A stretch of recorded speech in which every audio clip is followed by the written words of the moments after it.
Hello out there. What's up, guys?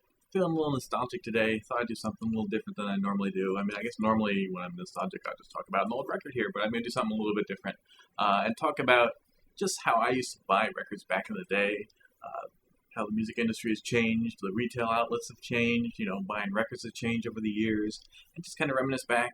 I don't know, hopefully maybe inspire some people out there to also talk about their exchanges. Because not only would I be interested in hearing about, like, places I've never been to, but people have been to the same place and maybe have, like, different viewpoints of it or something. Because, it's nostalgia, it's, like, foggy memories, all that kind of stuff.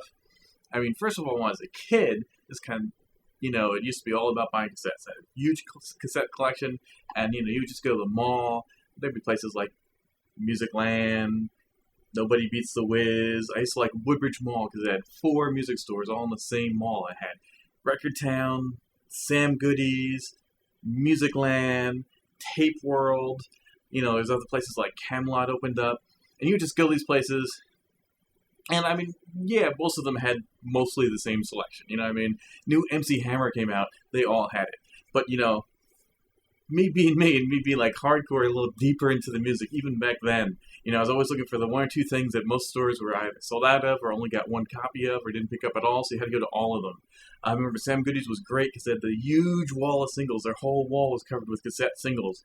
And yeah, again, new Madonna song comes out and there'd be like 1,000 copies of Madonna, just like row after row of Madonna. But then, buried in there'd be like one single copy of like Young Z or South Central Cartel. But Nobody Beats the Biz was good because they had like the 99-cent singles, so you could just go in there, like just after school. In fact, there used to be a little tiny music store on Main Street that I'd pass just walking home from school sometimes, and like their selection sucked, especially for hip hop. It was all like rock. It was already a little tiny store, and then it was like rock and classic rock and that kind of stuff. Their hip hop section was like yay big, like this many cassettes. You go bzz, done. That's all of them. But I did pick up some cool stuff there. I remember one day having to decide between getting Young MC's first album. This was, Bust a Move had just come out, and everybody was like, oh, and I was a kid, so I was thinking about that, or Gangstar's first album.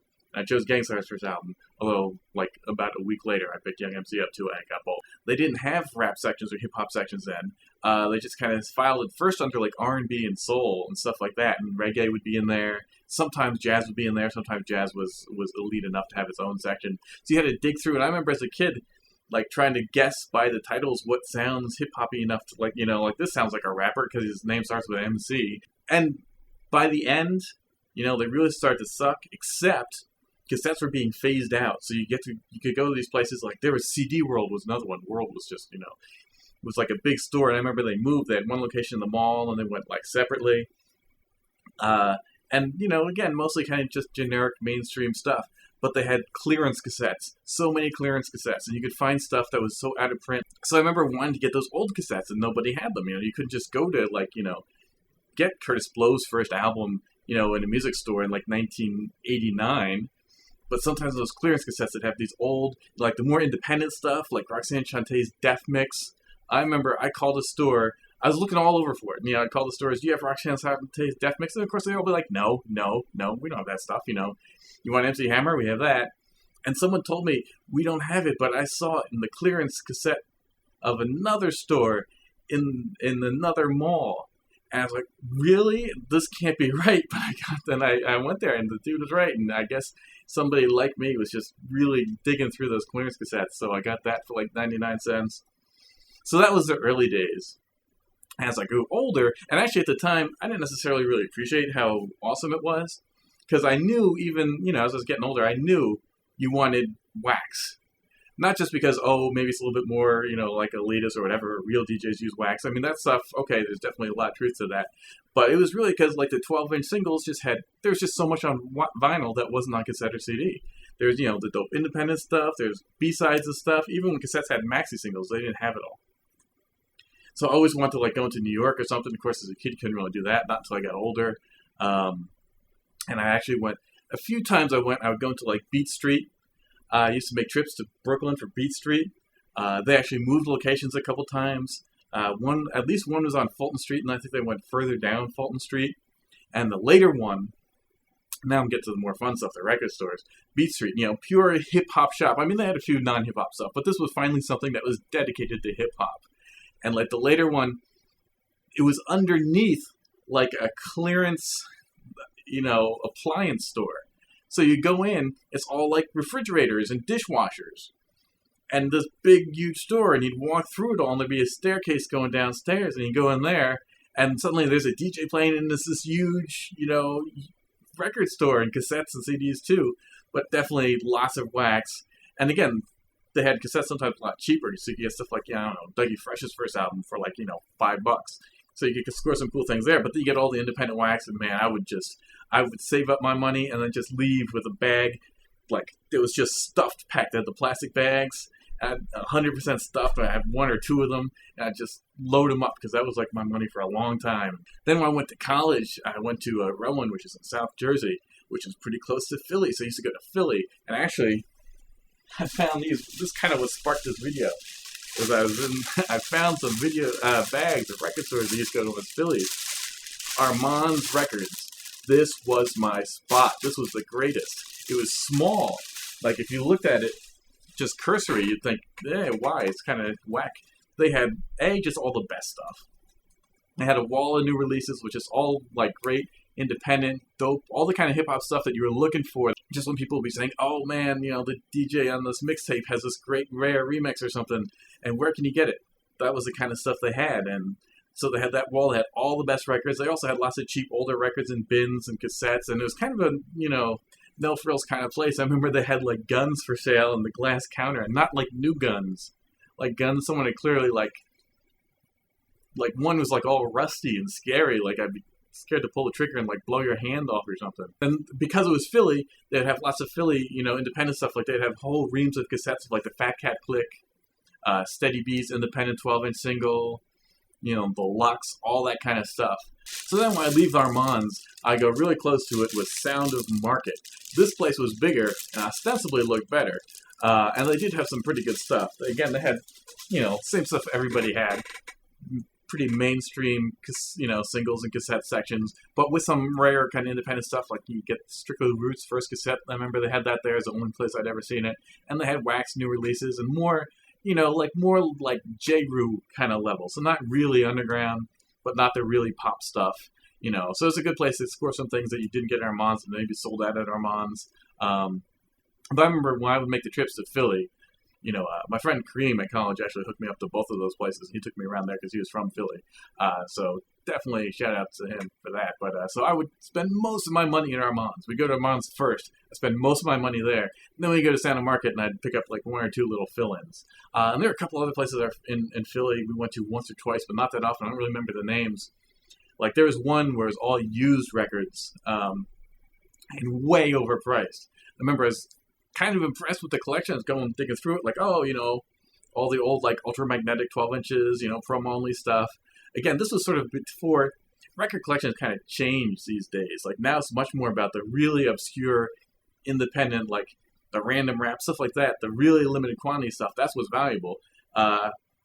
Because almost everything else, there's not that many people buying records anymore. That all sort of stuff like Lord Finesse and all, like so many were pressed that everybody who wants it can get it relatively inexpensively, but not back then. Back then people didn't really price like that. So it's more just like Lord Finesse is really good, ergo he costs more, So, and that was true even into New York in the later years. But so I remember going there and sort of being impressed with the collection, but then like leaving with like nothing or maybe one thing out of their discount bin because it was just way overpriced. So that was Philly though. Armand's and Sound of Market every time. Loved it. Then when I was working at the Source, which is New York City, right by Union Square, obviously I'm there. I'm like, where are the record stores at? And disappointingly, most people didn't even know. But I have to say, Riggs Morales, who did like the independent column for a while and stuff like that, he knew some places and he was cool about it. And I mean, I just found it a lot anyway.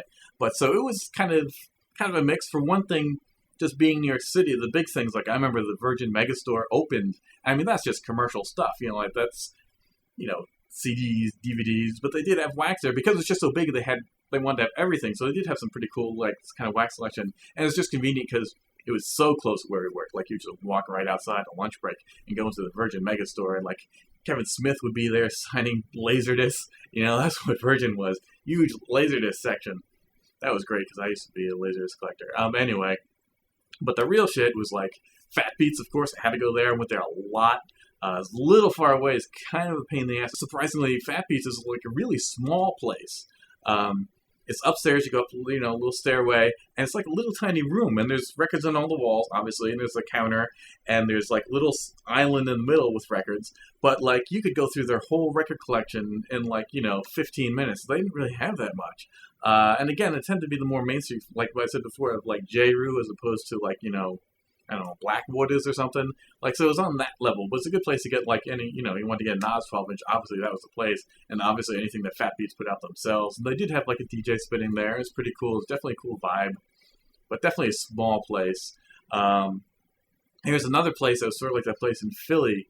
If you kind of go up towards Fat Beats, that was all used stuff and really overpriced.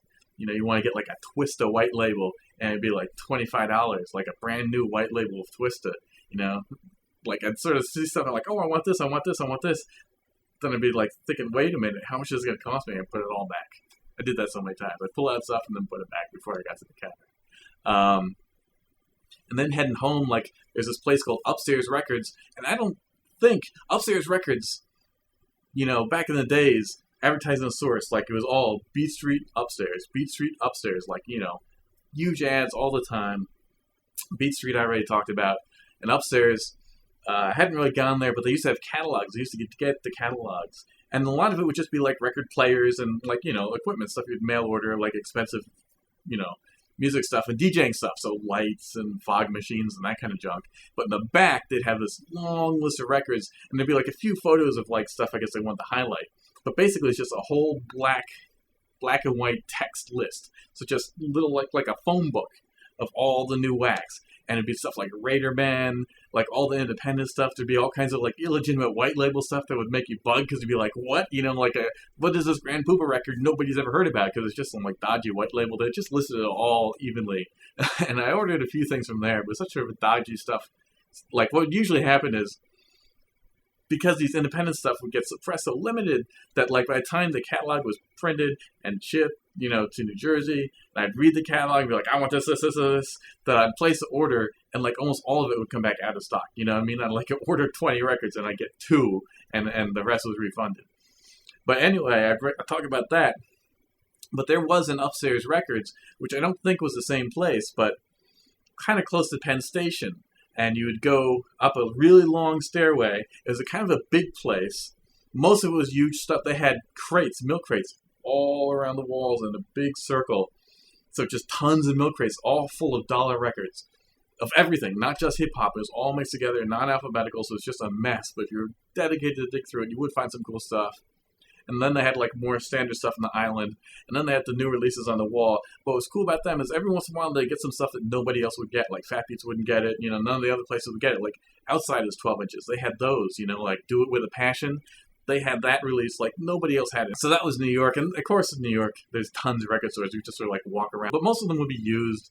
And like maybe some interesting stuff. I remember there's one sort of like a little basement walk-in one called, I think it was called the Sound Library.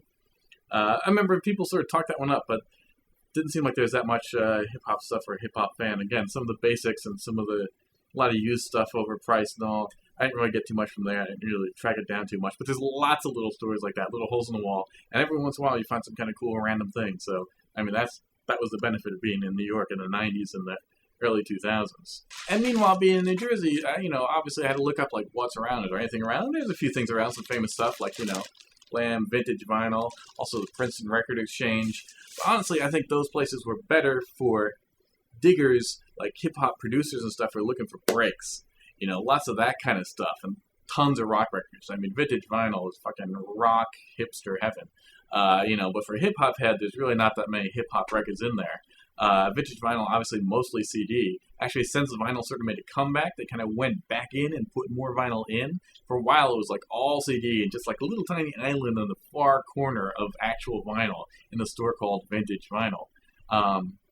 More recently, they have expanded it, but it's just it's like they bought a few retiring old people's record collections. They're just like tons of $1 dusty, funky, best of Burt Bacharach kind of stuff, and just tons of them in no kind of order whatsoever. Just a huge mess and really not worth digging through. I did dig through it all.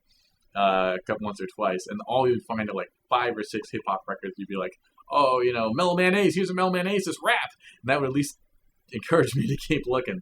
And Princeton Record Exchange, kind of the same. Again, lots of CDs and lots of other stuff. They had some new, like nowadays. I've been there recently. I've been there years ago. Nowadays, like they would have some, like hip hop new release section of vinyl. And it'd be stuff like Madlib and Eminem, and that's about it. It'd be pretty small. And a few old mixed-in stuff, like one Professor Griff 12-inch and one, Queen Latifah thing and one Run DMC thing kind of mixed in there. Again, a lot of overpriced stuff on the vinyl. One cool thing about Princeton Records Exchange is they had their used rap CD section was pretty deep, so it's pretty huge. You have to really dig through because it's all just like little tiny spine out, like all on the wall going all the way down. You have to get down on the floor to look at the stuff below the ground. And there's, lots of little used places that have like some vinyl. Most of those places are gone now, sadly. Because now, of course, it's all online. And, online even, interestingly, has its own, like, I'm kind of nostalgic for old online record stores. Obviously, the big heyday of Sandbox and Hip Hop Site, they both had, like, everything. And they were dueling with, like, exclusive releases to make you want to order from them. Like, Hip Hop Site would produce these 7-inches you could only get if you ordered $50 worth of records from them. And you get, like, a Thurston Howell 7-inch. And, that was like Snow Bunny or something, and like Sage Francis. And, Sandbox would do the same thing. They have limited edition CDs and little white label stuff with bonus tracks that are only available through them. And those were the days. They had so much great stuff. You could, if you had no self-control and a credit card, you could just go insane. And then underground hip-hop was like the young upstart, and now it's the Soul Survivor. And then like the real cool underground, like the 4-track stuff. A-Tac was amazing.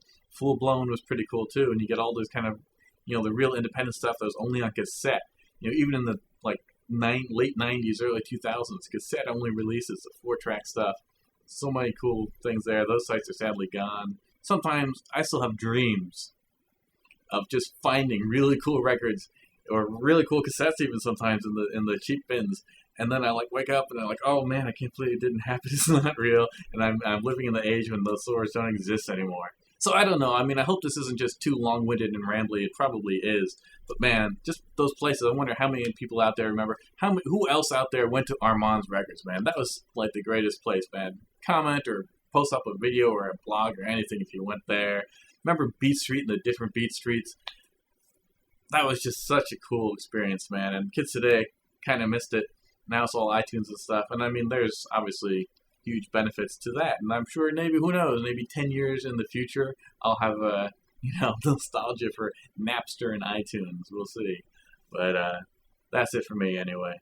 Great hip-hop memories. Thanks for watching.